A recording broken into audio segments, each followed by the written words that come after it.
Hello folks, and welcome to your second home week. I just wanted to walk you through the assignments of this week and make sure you're on the right track and if you had any questions. So on day one of your home week, you are going to be taking the Ed-Ready Diagnostic. So this is a program that we might be using throughout the year, and I wanted to get you logged into it and creating your account and see where you're at. You're going to click here and then click on Get Started. And then you'll create your account, and then on the calendar I've given you the class code that you need to sign up when you get to that point. So get logged into there, and then you will take the diagnostic test. That's what we're after right there. Okay, all right, so that's your first step.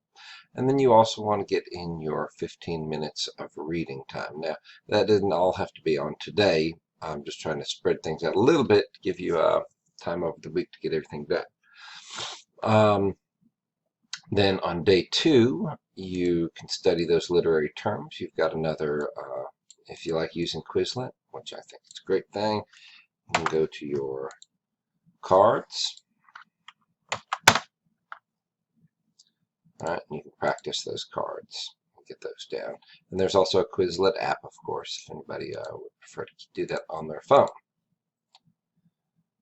Okay, next we've got your SSR on day two. So that's your second SSR for the week. So you can get both those done. All right, then your next is on Wednesday. Not too much going on, so that kind of gives you a chance to catch up on any of this that you might have missed. Just the Literary Terms 2 activity. Should only take a couple of minutes. And then on day four, you've got your literary terms quiz. So days 3 and 4 are really light. I kind of front-loaded everything.